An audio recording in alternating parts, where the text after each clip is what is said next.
J'aime les gens qui doutent, les gens qui trop écoutent leur cœur se balancer. J'aime les gens qui disent et qui se contredisent, et sans se dénoncer. C'est l'escale de Jeanne du 11 janvier 2021. J'ai une invitée, elle est déjà venue. Je vais reprendre les mêmes mots que la première fois, comme pour voir ce qui a changé ou pas depuis. Depuis des rives incertaines, je te fais un signe. De toi, que reste-t-il? Ce toi que j'éparpille à la barbe du temps, sous l'éclat de rire, mais si perdu dans tes collines que ce visage, ton visage, le mien donc, se brouille comme du verre sous le souffle. Bonjour Joëlle Pétillot. Bonjour Jeanne. Vous changez, mais vous ne cédez en rien. Oui, oui c'est vrai. Je ne cède en rien devant l'adversité, devant la vie qui passe, devant le temps qui s'accélère. Je resterai vivante envers et contre tout. Parce que je pense que même à 1 heure de mourir, si toutefois j'ai la lucidité requise, j'aurai encore un avenir, si court soit-il. Donc oui, je le cède en rien, c'est vrai. J'ai appris depuis la dernière fois que vous aimez la mythologie. Donc je me suis dit, j'ai envie de vous poser cette question. Eos, la déesse de l'aurore, tous les matins nous jette un peu de rose. Et vous, qu'est-ce que vous avez jeté régulièrement depuis notre dernière rencontre? Des mots, forcément des mots, puisque c'est eux qui me tiennent debout, mais des mots, des paroles, parce qu'on ne peut pas passer des journées entières dans le silence. Je suis tentée de dire hélas parfois, parce que le charivari du monde en ce moment n'est pas forcément plaisant, mais des moments, des minutes, des choses qui se comptabilisent comme des choses de la vie, heureuses, moins heureuses, mais j'essaie Je suis une éponge en fait, alors j'aspire tout ce que je peux aspirer pour ressortir un jour, peut-être, d'après ce que j'ai vécu ou vu ou entendu, ces mots dont j'ai dit tout à l'heure qui me tenaient, oui, c'est ça que j'essaie de semer ou de jeter. Jeter, le terme n'est pas tout à fait exact, parce que l'aurore, quand elle... Semaison plutôt. Voilà, on la qualifie d'aurore aux doigts de rose, c'est les surnoms... Elle est incisive à sa façon aussi. Voilà, exactement, elle fait toujours le même travail, mais en même temps, sans elle, il n'y aurait pas de nuit. Bien sûr. Et ces doigts de rose sont éternellement bienveillants. Et un peu comme le poète, ou comme les mots, comme chacun de nous. Voilà. Parfois, il y a des nuages qui nous empêchent de la voir. Voilà. Et ça continue quand même. Mais elle est quand même là. Oui. Voilà. Et c'est comme la lune, comme le soleil, ils sont quand même là, même si on ne les voit pas. Donc voilà, j'ai jeté ou semé des choses, en tout cas j'espère. Joëlle, la dernière fois, nous avions parlé du monde de Joëlle Pétillot, un monde rangé et éparpillé. Poèmes, enfants, petits-enfants, le Japon, tout. Aujourd'hui, je voudrais parler de Joëlle Pétillot, la femme. Rangée, éparpillée, je le dis d'une façon positive bien sûr, un peu à l'image d'un de vos recueils, Le bal des choses immobiles. Et je reprends ces mots d'un poème qui s'appelle La papillonne. Mais c'est très beau parce que c'est très aérien. Vous dites, les pensées traversières d'un mur à l'autre habitent là, volent sans brise vers l'envers de tout. Itinérante et sédentaire, où est le point de rencontre entre les deux Joël? Bon, j'espère qu'on a une petite semaine devant nous. On va demander aux auditeurs. On a des travaux en haut, on entend un marteau, mais c'est pas grave, c'est comme dans une pièce de théâtre. Voilà. Ça donne une rythmique. Après tout, c'est aussi de la musique, donc non. Alors où se situe c'est frontalier, c'est-à-dire qu'une frontière, c'est à la fois fascinant et désolant. Parce qu'on franchit une ligne et on parle une autre langue, la culture peut être différente, tout change à 1 mètre près. Ça m'a toujours fasciné, ça. Franchissez un mur, une montagne, une rivière et les gens ne vous comprennent plus, etc. Donc c'est à la fois terrifiant et en même temps c'est fascinant parce que ça permet de se dépouiller de quelque chose pour passer à autre chose, franchir cette rivière, ce mur, ce fil, voilà. Et moi, rien ne me plaît tant que le passage, en fait. je ne vois pas de plaisir à se dire, lorsque j'ai commencé à travailler, bon ben voilà, je suis rentrée dans une administration, je m'installe dans ma petite chaise, puis je vais attendre la retraite, pépère, en maîtrisant bien mon travail, etc. Alors, voilà, c'est le genre de truc qui me fait périr d'ennui absolu.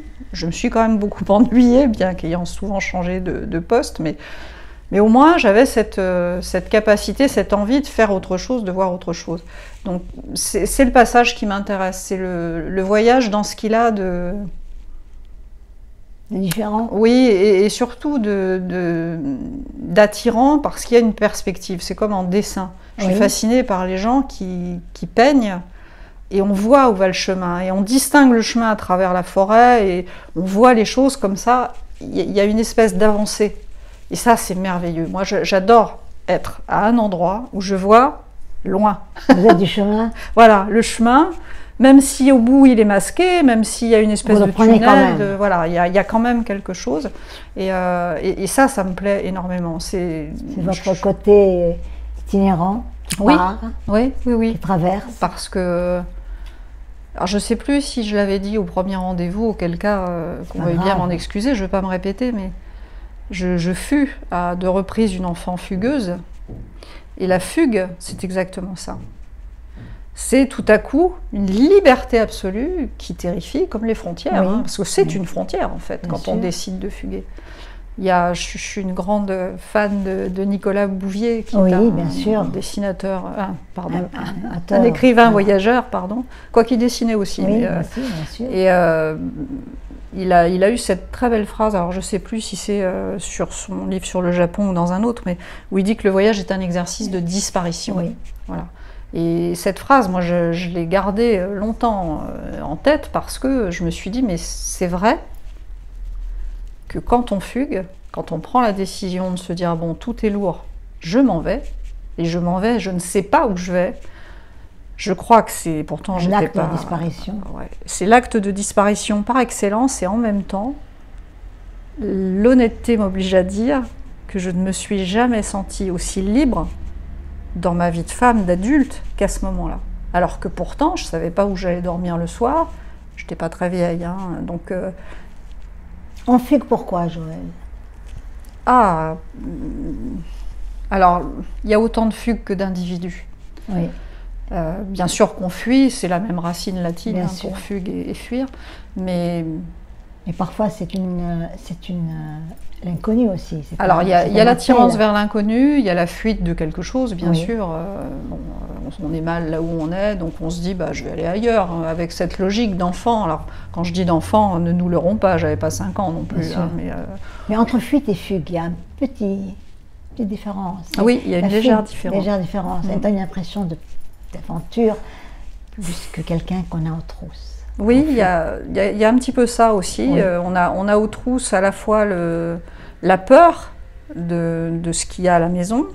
Alors moi, je ne fuis rien de morbide, hein, mais juste un mal-être, enfin bon voilà, parce que ça se disputait un peu, parce que j'étais, comme je l'ai dit la dernière fois, fille unique, entre guillemets, et que j'avais pas de frère ou de sœur pour partager le mal-être du moment. Bon, l'adolescence, c'est vraiment un rivage compliqué, peu enviable. Donc, on fuit voilà, ce que l'on n'aime pas chez soi, et on part et on se dit, qu'est-ce qu'il y a de l'autre côté? Et ça, c'est fabuleux. C'est pas quelque chose que j'ai retrouvé. Tous les voyages que j'ai faits, je les ai faits avec bonheur, certains vers l'inconnu parce que voilà, j'allais pour la première fois. Mais ils étaient quand même déjà. Mais il y avait quelque chose, voilà, il y avait quelque chose de préétabli. Je savais que j'allais au Japon, au Maroc, je sais pas, en Tchécoslovaquie. À l'époque, elle existait encore, ou Dieu sait où. Enfin bon, je n'ai pas. Oui, pas mais la fugue, c'était quelque chose d'enivrant. Voilà, complètement. Dans le cœur, vous avez des poèmes. Dans la voix, des musiques lointaines. Et puis vous nous faites cet aveu. Je regarde au point d'avoir mal parce que je ne parle pas la langue de l'océan. Et vous parlez, il y a une photo d'océan. Et je reviens un peu à cette fugue quelque part, mais pas tout à fait. Si vous la parliez, cette langue, auriez-vous pris la vague et jusqu'où? Parce que dans une fugue, on revient parfois, parfois pas. Mais si on prend la vague, si on parle une langue du départ, j'aurais été en dessous. sous la vague. Sous la vague. Ouais, c'est quelque chose qui me fascine, ça, ce monde englouti. Enfant, vous voulez respirer quand même, ouais. En apnée. Ah oui, mais de toute façon, ça aurait été magique, j'aurais respiré sous l'eau sans aucun problème. Hein. On ne va pas s'encombrer avec ces détails. Mais oui, si j'avais pu prendre la vague, j'aurais évidemment surfé avec joie dessus. Mais c'est quelque chose, ça c'est un de mes regrets, j'aurais adoré faire du surf.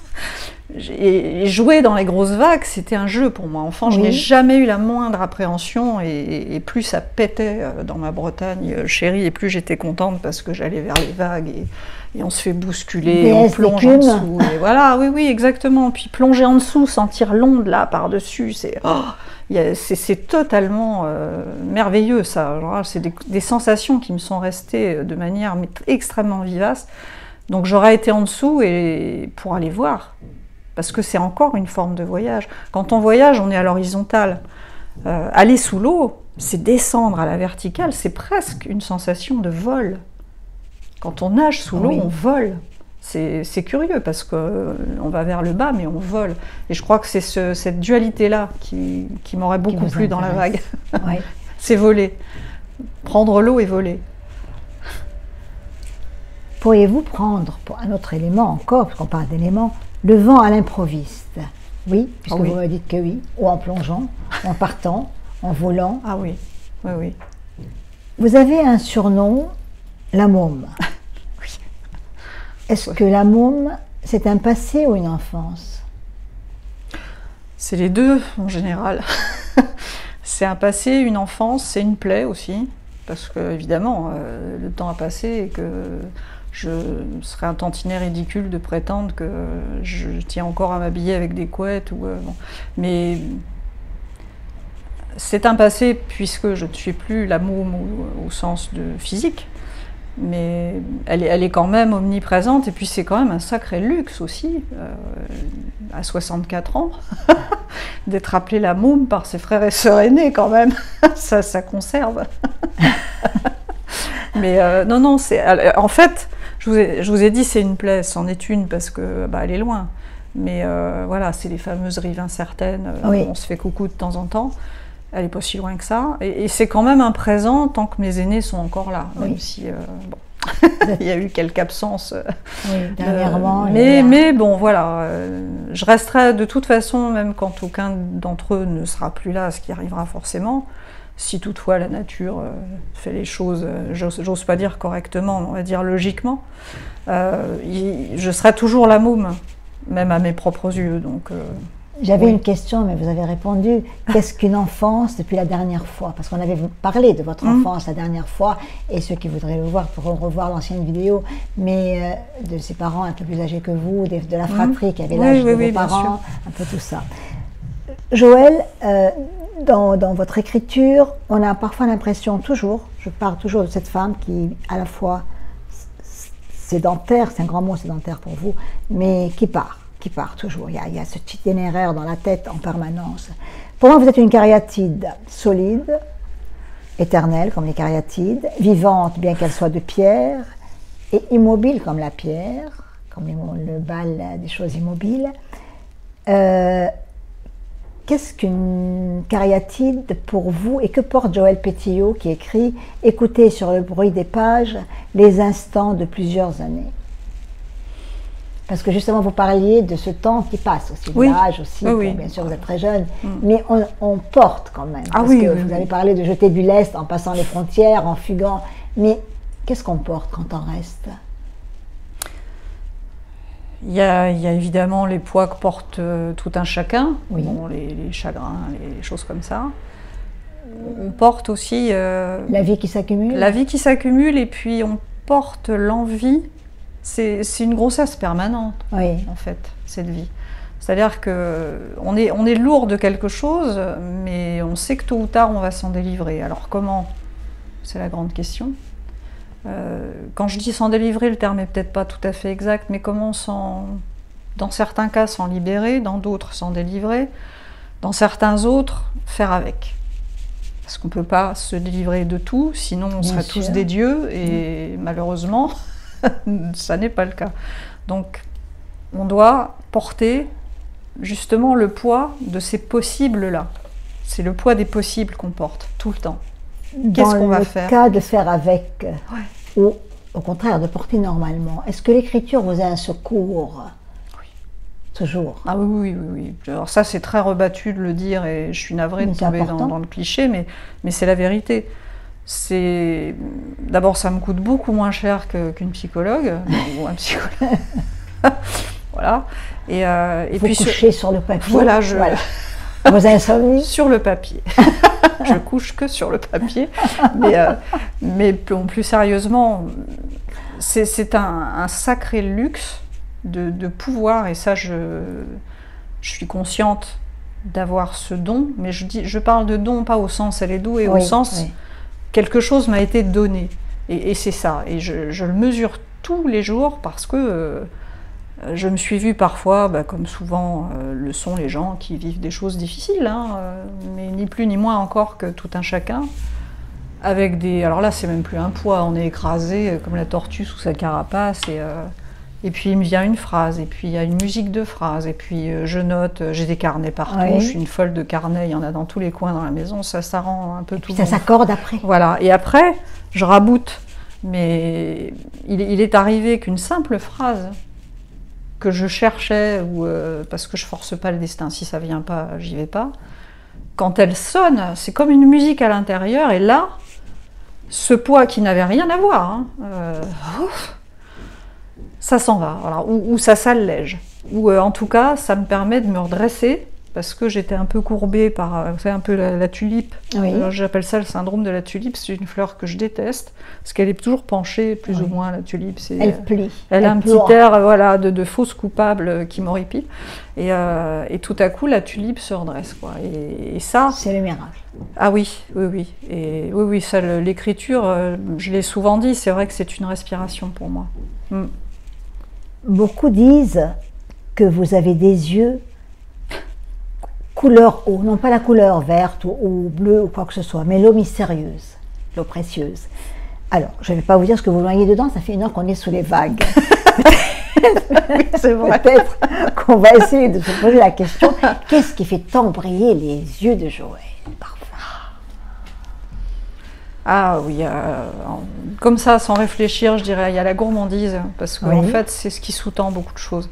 Je suis gourmande, évidemment de bonnes choses, mais au sens large. Je suis gourmande d'amis, je suis gourmande de rire, je suis gourmande de bon vin, je suis gourmande de bons plats, de gâteaux, de choses vues, de choses entendues. Je suis gourmande de la gourmandise, c'est magnifique. Voilà. C'est ça qui me fait briller les yeux. Et bon, je sais que je bassine aussi beaucoup de gens avec mes petits-enfants, mais qui sont très beaux, très intelligents. Mais justement, moi, ce que j'apprécie beaucoup chez ces gosses qui sont issus de moi de façon plus lointaine que mes enfants, c'est qu'ils ont tous une capacité extraordinaire de gourmandise. Ils ont tous une façon de s'émerveiller devant les choses qui, moi, m'émerveille aussi. Et comme on parle le même langage, j'ai aucun effort à faire pour rentrer dans leur imaginaire, parce que j'en ai pas trop bougé, à certains égards. C'est formidable, ça. Donc oui, ça me fait briller les yeux, oui. Sinon, bien sûr que la tristesse fait briller les yeux aussi, mais c'est pas la même brillance. Non, la brillance de la joie, de la gourmandise, c'est autre chose. C'est la gourmandise. Moi, le maître mot, ce serait ça pour la brillance des yeux. Gourmande de tout. Je me rappelle, la dernière fois, vous nous parliez du piano de votre maman, qui était musicienne, et de Joël sous le piano, l'enfance en quelque sorte sous le piano. Et voici que Joël nous a montré quand même qu'elle sait chanter. Guitare, chanson, le show. Le show Joël. Alors, chanter, est-ce que vous pouvez nous fredonner une chanson comme ça, a cappella? N'importe quoi. N'importe quoi. Quelque chose que vous aimez. Que j'aime. Oui, que vous fredonnez parfois, souvent.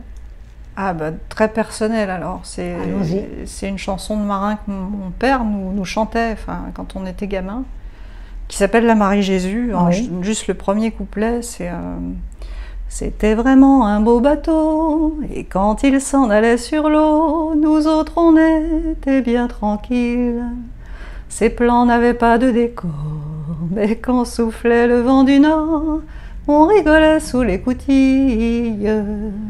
Il s'appelait la Marie Jésus, tous les bateaux qu'on avait vus, c'était bien lui le mieux foutu. C'est joli. Ouais, c'est très joli. Vous êtes tout ému Ah oui. en chantant, je Oui, le oui, sens, oui. parce que les larmes. Oui, oui, oui, bah jolies voilà, il y a des de l'eau yeux, qui vient voilà. forcément parce que Papa cette chanson-là... qui dessinait de très beaux bateaux aussi, je pense. Oui, oui, oui, aussi, qui était fasciné par la mer, qui était... Qui me disait souvent en riant, j'ai commencé ma jeune vie par 40 jours de bateau, puisqu'il est né au Vietnam, Oui. à l'époque où ça s'appelait l'Indochine, en 1911, et il en est rentré à 8 ans.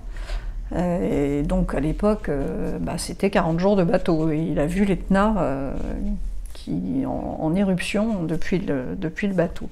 C'est ce qu'il m'a raconté. Donc, Elle est très belle cette chanson, elle oui, m'a beaucoup émue. oui, oui, oui, elle est très très belle. Mais si un jour vous avez l'occasion, cherchez-la sur...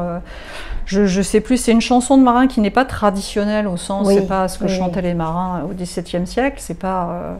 mais ça a été écrit, je crois, ou avant ou tout de suite après la guerre par deux auteurs dont le nom m'échappe. Et mon père adorait cette chanson et il nous l'a beaucoup chantée, oui, oui. Donc, heureusement, je peux pas vous la faire en entier parce que en général, j'arrive pas au bout. Vous étiez très émue, elle Oui. est belle cette chanson. Oui, oui. Et ce Bon, moi, c'est pas... Marie-Jésus, La Marie-Jésus, oui, oui. c'est Ouais. beau ça. On voit un peu partir, revenir, le phare, les calvaires qui attendent la Marie-Jésus. Et puis il y avait un passage qui était très joli où, alors je chante pas là, mais où il disait dans la cabine il y avait au mur le portrait de la femme à Arthur. Arthur c'était le capitaine. Il la voyait 2 fois par an. Il préférait son bâtiment. C'était là qu'il avait ses chaînes. Et j'ai toujours trouvé ça très beau. C'est beau, Ouais, c'est joli. c'est très beau ça. Ouais, ouais, ouais. Joël, nous allons passer, avec difficulté peut-être, après ce moment d'émotion, à un jeu. Je vais vous poser des questions, top chrono, vous répondez, vous respirez quand même, sans souci. Alors, je commence. Vas-y. La phrase qui vous a le plus coûté et que vous avez dite quand même. Tu m'emmerdes. Ça vous a coûté? Ah oui. Ah oui, oui, parce que c'était à quelqu'un de ma famille très proche et mais il fallait que je le dise. Votre mot d'amour préféré? Ah, c'est très intime ça. Mais Vous avez plongé sous les vagues. Vous pouvez revenir et nous raconter ça. c'est une fleur. C'est une fleur et c'est Magnolia stellata. Et pour moi, c'est un mot d'amour. Je dirais pas pourquoi, mais oui, C'est c'en beau. est un. On vous a chanté les magnolias? Non, rien à voir. Pitié. Parce qu'alors lui, je peux pas. Votre plus grand chagrin, je sais un peu. Oh, c'est forcément une disparition. Donc, Ouais. la première intime que j'ai vécue, c'était celle de mon père, puisque j'étais très Ouais. jeune. Donc c'est celui-là, oui. Ouais, et maintenant, votre frère, je crois, nous a quittés Oui. dernièrement aussi. Oui, oui. Votre plus grande joie? La naissance de mes gosses, c'est basal, Oui. mais bon, enfin C'est beau. basique. Mais voilà, c'est... Le prénom que vous auriez aimé porter? Ah, alors ça, c'est... Bon, je vais faire rire sûrement, mais c'est Mathurine. J'explique pourquoi. Ah oui, ça m'étonne. Bravo. Parce que mon père, si j'avais été un garçon, Oui, m'aurait appelé Mathurin. Oui. Et puis, bon, de temps en temps, pour rire, il m'appelait Mathurine. Et en fait, j'aime beaucoup ce prénom, parce qu'un Mathurin, c'est un petit marin. oui. Et je me dis, finalement, j'aurais adoré m'appeler Mathurine, moi. Et vous auriez pris la Marie-Jeanne. La Marie-Jésus. Ah, pardon. Marie-Jésus, voilà. Non, mais voilà, maintenant on peut appeler son enfant Galaxy Gramophone si on en a envie. Oui. Enfin, voilà. Oui. Donc ça n'aurait pas été si choquant que je m'appelle Mathurine. Mais bon. Mathurine, est-ce qu'il y a un film qui vous émeut toujours? Oui, Les Enfants du Paradis, Les Marcel Enfants du Carnet. Paradis. Parce que les dialogues, quand même, sont Prévert, parce que c'est un des premiers films que j'ai vu toute gamine. Il dure 3 heures, il est en 2 parties et je sais comme ça, d'un bout à l'autre. Une chanson, à part celle que vous avez chantée. Alors il y en a beaucoup, hein, mais il y en a une de Le Forestier dont je n'arrive pas à retrouver le titre. C'est pas grave, on fredonne. On va avoir tous les droits d'auteur. C'est une douce habitude avant de dormir, dans les nuits de solitude, de se souvenir. Si chacun de nous demeure dans son lit d'exil, que de se parler 1 heure ne tient qu'à un fil. C'est le fil. C'est magnifique. C'est le fil de... Il suffisait que je la chante pour retrouver le titre. Ce qui n'a pas été. Ah, Sciences Po. Sciences Po. Oui, à cause de mon orgueil. Je sais, c'est pas poétique, mais... Ah non, non, c'est très poétique, Sciences Po. J'aurais pu, mais j'ai pas... Sciences Poésie. Oui, oui, oui. Voilà, exactement. Merci, Jeanne. Je me dirais ça maintenant. Je vais vous donner plusieurs mots et vous allez me dire Joëlle amoureuse. C'est quoi? C'est frémissante, volubile, taiseuse, Tétanisée. attente, tétanisée. Tétanisée.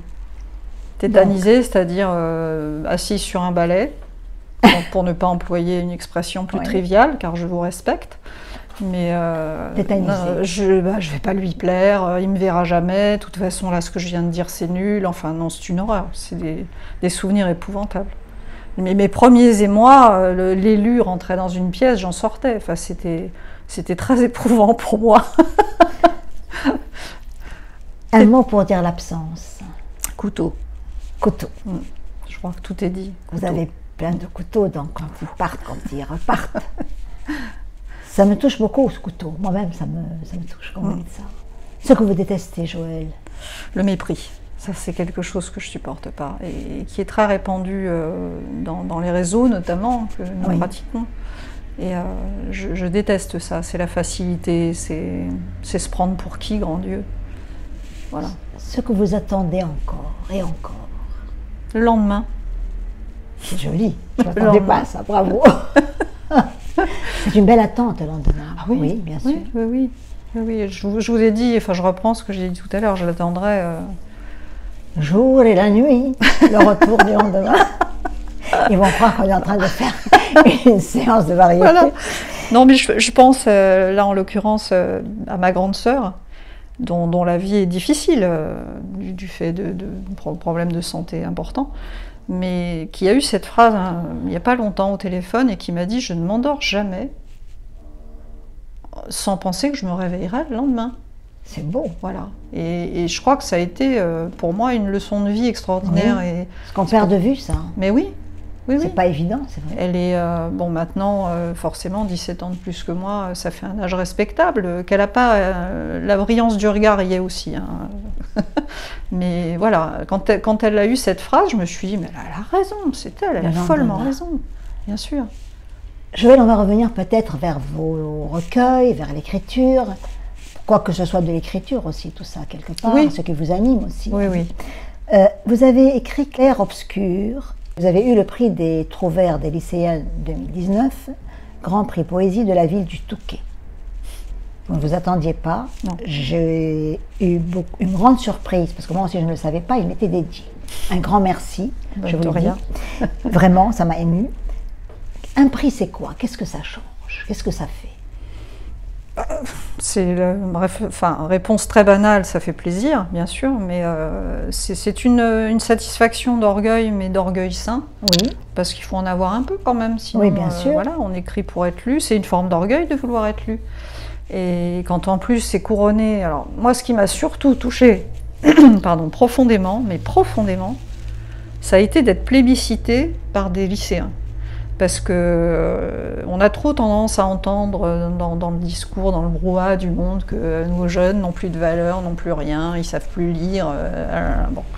Et j'ai trouvé tout à fait agréable qu'au début du livre, avant qu'on en arrive au texte, il y a eu un petit compte-rendu très court des débats entre les lycéens. Et je voue une reconnaissance infinie à une dénommée Bertille, dont le nom...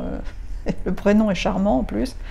Mathurin et Bertille, ça se fera beau. Bertille, voilà, qui a défendu donc, la diversité, je crois, des textes. Et ça m'a touchée, mais alors à un point inimaginable. Parce que je me suis dit, voilà, j'aime profondément l'enfance, j'aime profondément l'adolescence, la jeunesse. C'est l'avenir, la jeunesse. Oui, et puis c'est un professeur merveilleux, la jeunesse. Il faut arrêter de dire qu'ils sont incultes. Voilà. Bien sûr. Et là, savoir que cette petite jeune fille, parce que je ne sais pas quelle classe ils étaient, lycéens, c'est donc 3e ou seconde, a senti des choses que j'ai mises, alors je ne la connaîtrai jamais, qu'on se rencontrera probablement jamais, ça m'a beaucoup touchée, oui. Et ça a vraiment été cette satisfaction-là la plus importante. Bien sûr, le prix fait plaisir, encore une fois, j'étais ravie. Mais que ce soit des jeunes, ça m'a vraiment émue au plus haut point, ça. Ah oui. En tout cas, moi, ça m'a émue par la suite. Voilà, je n'osais pas vous le dire. Merci. Je voulais vous faire la surprise. C'était une belle surprise. Merci beaucoup, vraiment. Non, de rien. Et quels sont vos projets d'écriture? Parce que j'imagine qu'on ne s'est pas arrêté. Alors, un roman de 6000 pages que j'intitulerai Les Étrusques. Non, je plaisante. Je plaisante. Je me voyais refaire une interview avec 6000 pages. Non. Il y a bien sûr des projets d'écriture, enfin de recueil de poésie, dont certains sont d'ores et déjà finalisés et bon, qui attendent preneur. Je suis en attente de réponse. Et puis toujours, alors celui qui me donne le plus de mal, mais parce que je voudrais le peaufiner, au point qu'à mon avis, ça va être mon Sisyphe à moi et que je ne l'aurai jamais fini. C'est le recueil. Alors, je ne suis pas la première à avoir eu l'idée, hein. C'est sur la mythologie grecque qui me passionne tant, mais que je poétise. C'est pas du tout un truc, je ne veux pas que ce soit un truc d'érudit. Oui. Mais là, les 3 figures que j'ai publiées sur le blog, c'est Méduse, oui, parce que son histoire m'a toujours fascinée. Et il y a Icare, la chute, parce que j'ai appelé La nuit d'Icare. Alors voilà, j'ouvre une parenthèse par rapport à ce qu'on se disait tout à l'heure. Ce poème, La nuit d'Icare, il m'a donné du mal parce que je voulais vraiment que Icare ne soit pas victime, oui, qu'il soit rebelle, mais pas victime. Bon, je rappelle brièvement l'histoire d'Icare. Son père fabrique des ailes, il met de la cire au jeune homme en lui disant « T'approches pas trop du soleil, on va pouvoir s'évader de là où nous sommes en Crète ». L'enfant désobéit, évidemment la cire fond, ses ailes tombent et il se précipite dans la mer qui porte son nom, la mer Icarienne maintenant. Voilà, ça c'est des petits rappels pour ceux qui n'auraient pas la connaissance de ça. Et donc il est présenté comme une victime de sa désobéissance, et là je voulais en faire quelqu'un qui désobéit sciemment, encore qui fugue à sa manière. C'est un fugueur. Il fugue à sa manière. Et il manquait quelque chose. Le texte, ça roulait bien, mais il manquait quelque chose. Et un soir, il y a des très beaux couchers de soleil chez moi. Oui. J'ai regardé Voilà, j'étais à ma fenêtre bêtement, dans un état d'inertie totale, de vacuité absolue. Enfin bon, préoccupations métaphysiques, qu'est-ce que je vais faire à bouffer ce soir, enfin bon, hein. Et tout à coup, mais vraiment, j'ai vu ce soleil incandescent, j'ai eu le mot incandescence dans la tête. Je l'ai noté, et très vite, m'est venue la suite, ce qui était le droit à l'incandescence, voilà. Et ce que revendiquait Icare, c'était son droit à l'incandescence. Si je veux brûler, je brûlerai. Et ça, je l'ai trouvé, sans le chercher, en regardant bêtement un coucher de soleil, tout en se disant, je vais peut-être faire cuire des spaghettis. Alors, je suis désolée de dépoétiser les choses comme ça, mais voilà, parfois, la poésie, ça va se nicher là. Et nous avons tous droit à l'incandescence. Voilà, et c'est quelque chose que je revendique. Il faut absolument se laisser brûler si on brûle. Il faut. Si on ne brûle pas de temps en temps... on ne vit pas. C'est un électroencéphalogramme. Plat. Aucun intérêt, quoi. Aucun intérêt. C'est peut-être pour ça que j'ai le message d'une de vos amies. Je lui ai juste demandé à elle ce qu'elle pensait de vous. Et autrement, j'aurais dû demander à beaucoup, parce que tout le monde aurait dit plein de choses, donc que les autres me pardonnent. Mais vous saurez tout à l'heure qui c'est. Elle écrit... Ce que j'aimerais dire à Joëlle, c'est simplement lui dire merci pour ce qu'elle m'apporte, avec sa belle poésie, avec son humour, avec sa présence bienveillante et chaleureuse. Bon, elle le sait déjà, mais je voudrais lui dire merci pour ce qu'elle est. Alors, je crois que vous avez peut-être deviné, mais je vais juste donner un petit indicateur, poétesse, des incantations et des poupées vaudou. Quel est le nom?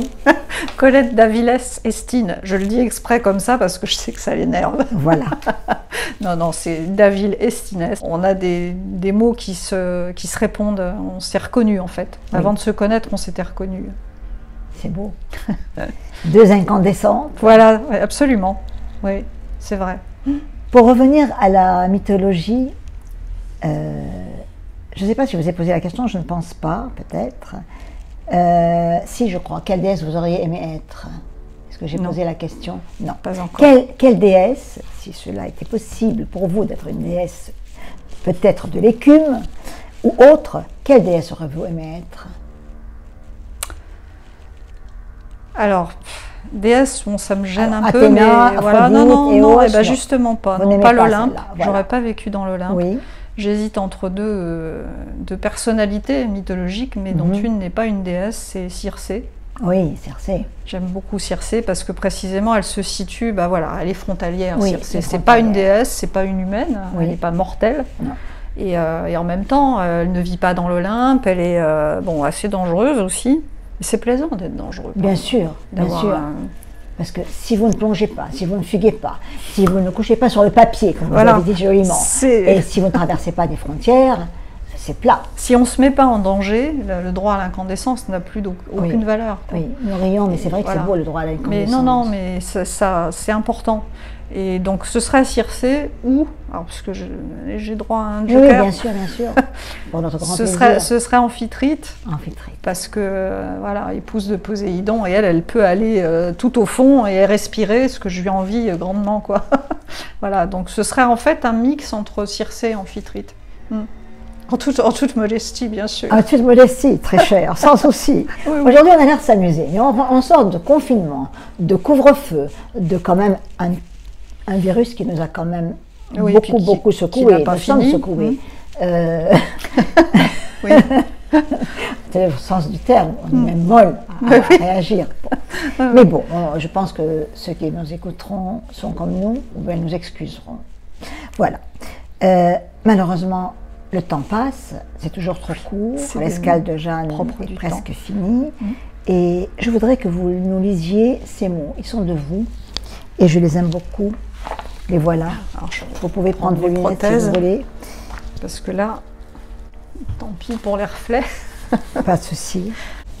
Un jour viendra le pas élastique du marcheur qui ne voyage pas, une notion du temps extensible depuis la fenêtre, et l'envie de ne jamais s'ennuyer en se taisant.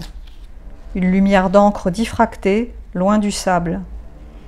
Alors reviendront en douceur la grandeur étoilée des nuits, la croix des carrefours, le marais oublié qui grouille, libellule aux 4 ailes pointillées sur l'eau, l'aube illusion qui laisse croire que ce jour ira jusqu'au soir. Peut-être, peut-être pas. Pas besoin de convoquer le passé, il se présente de lui-même, en voix rouillée, en tremblement, mandarine à peau rude aux tombées d'orange, coulent les années de soleil et tous les regards bu. Savourés, distillés, gardés. Un regard, c'est plus bavard qu'une voix. La peau des saisons, les parfums sur les doigts, le vivace. Tout remontera, car il est juste que la vie s'accroche. C'est quelque chose qu'on garde dans ses doigts fermés. La peur de les ouvrir, peur de ce qui se tient au milieu de la peau mais qu'on n'aurait pas vu. Larmes qu'on retient, océan sous les paupières, gonflés comme des aquariums. Pas seulement notre vie sans doute au pied du lit, celle d'autres croisée, la vie brève des rencontres, les mots avalés au passage, les rires, les reflets. Le temps voyage mieux à écouter les autres. Les vrais peintres de la toile vierge, ce sont eux. Trouver à sourire. Piéger l'inconsolation, voir les couleurs dans l'arc-en-seigne, seulement elle. La grille chante sous les glycines. Mourir dans la lumière, à l'ombre de toutes mes vies. C'est très très beau, ça me touche beaucoup. Et cette finale, mourir dans la lumière, à l'ombre de toutes mes vies. Que de mouvement dans ces mots, que de couleurs, que de vie, et en même temps, comme un acte de foi qui vous ressemble tellement. C'est très très beau, vraiment. Et je trouve que, je crois que vous avez des projets pour ça aussi. Oui. On n'en dira rien pour le moment. Voilà. Non. Mais bon, c'est... Joëlle, ils sont là. Vraiment, je suis très heureuse de cette escale. Elle a été comme elle est, c'est-à-dire naturelle, etc. Pardon s'il y a des bruits et tout le reste. Ah, mais c'est la vie. Le bruit, c'est la vie aussi. Avant de finir, peut-être, parce que encore une fois, nous sommes malheureusement à la fin de cette escale de janvier 2021. C'est magnifique de dire ça encore. Et on espère vraiment une année douce. Oui. Qu'elle nous soit clémente, on n'ose rien dire d'autre. Bienveillante, clémente. Voilà. Qu'est-ce que vous fredonnerez pour finir? Parce qu'il y aura la musique de Alain Waro à la fin, mais qu'est-ce que vous fredonnerez juste avant? Comme ça, a cappella, parce qu'on est parti dans les chansons. Elle avait des bagues à chaque doigt. Des tas de bracelets autour des poignets. Et après, je ne sais plus la suite.